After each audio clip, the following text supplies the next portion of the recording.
Hello दोस्तों, नमस्कार। स्वागत है आप सभी का आपके अपने चैनल एस के हिंदी एकेडमी पर। सबसे पहले तो मैं आपको जो यूपी टीजीटी 2022 की परीक्षा हुई थी उसका लिखित परिणाम जो आया है उसमें सभी सफल अभ्यर्थियों को मैं हार्दिक शुभकामनाएं देना चाहता हूं। आप लोग सफल हुए, इसका मुझे बहुत ही सुखद अनुभूति हो रही है और कहते हुए बहुत ही आनंद आ रहा है कि आप लोगों की जो मेहनत थी वो सफल हुई। तो अब मैं आपको बताना चाहूँगा कि इस परीक्षा में जो जो भी आपका डॉक्यूमेंट वेरिफिकेशन होगा उसमें क्या क्या प्रमाण पत्र या डॉक्यूमेंट्स आपके इसमें लगेंगे, तो आप उनको बड़े ही ध्यानपूर्वक सुनेंगे और उसके बाद सीक्वेंस वाइज ऐसे ही उनको सभी डॉक्यूमेंट्स को लगाएंगे और अपनी जो आपकी डीबी है उसमें अच्छी तरीके से पार्टिसिपेट करेंगे। तो चलिए, पहले नंबर पे सबसे पहले तो आपको एक जो फाइल होती है, चेन वाली फाइल लेनी है जिसमें आप अपने सारे डॉक्यूमेंट्स ये लगाएंगे। ठीक है, तो एक तो आपके पास जो आपने 2022 में ये फॉर्म भरा गया था, इसका आपका प्रिंट आउट आपके पास होना ही चाहिए। ठीक है, वो प्रिंट आउट और प्रवेश पत्र जिससे आपने अपनी परीक्षा दी थी वो प्रवेश पत्र भी आपके पास होना चाहिए। ठीक है भाई।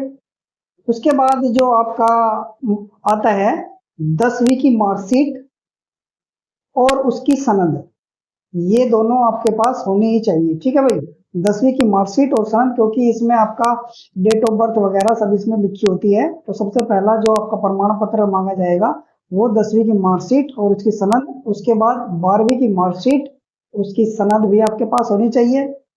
बीए की मार्कशीट तीनों वर्ष की, बीए की जो मार्कशीट होगी तीनों वर्ष की आपके पास होनी चाहिए और उसकी डिग्री भी होनी चाहिए। ठीक है, यदि आपके पास ओरिजिनल डिग्री नहीं है तो आप कोई बात नहीं, प्रोविजनल डिग्री अब ऑनलाइन बनती है तो आप अप्लाई कर देना, वो बन के जल्दी आ जाएगी। तो प्रोविजनल से भी आपका काम चल सकता है। ठीक है, चलिए नेक्स्ट है आपका बीएड की मार्कशीट। बीएड की मार्कशीट भी आपके पास होनी चाहिए और उसकी डिग्री भी आपके पास होनी ही चाहिए। ठीक है भाई, तो बीएड की मार्कशीट और डिग्री दोनों आपके पास ये होनी चाहिए। और क्या होना चाहिए आपके पास? आधार कार्ड, आधार कार्ड, पैन कार्ड और बैंक की पासबुक की कॉपी। पासबुक जो होती है आपकी बैंक की वो ओरिजिनल और उसकी फोटो स्टेट भी आपके पास होनी चाहिए। और क्या होना चाहिए? और आपके पास 20 कम से कम रंगीन फोटो पासपोर्ट साइज के होने ही चाहिए। ठीक है भाई, ये आप नहीं होंगे जिसके पास वो बनवा ले, 20 तो कम से कम आपके लगेंगे ही लगेंगे। ठीक है, चलिए और क्या होना चाहिए? और है आपका जाति प्रमाण पत्र। जाति प्रमाण पत्र जो है आपका होना चाहिए, जिसको आरक्षण लेना है उसका जाति प्रमाण पत्र होना ही चाहिए। यदि आपके पास 2022 का, क्योंकि ये फॉर्म भरा हुआ है, यदि आपके पास पुराना है तो ठीक है, वरना आप 6 महीने से जो पहले जो बना हुआ होगा, जो ऑनलाइन चढ़ा हुआ होगा, वो भी आपका मान्य होगा। ठीक है भाई।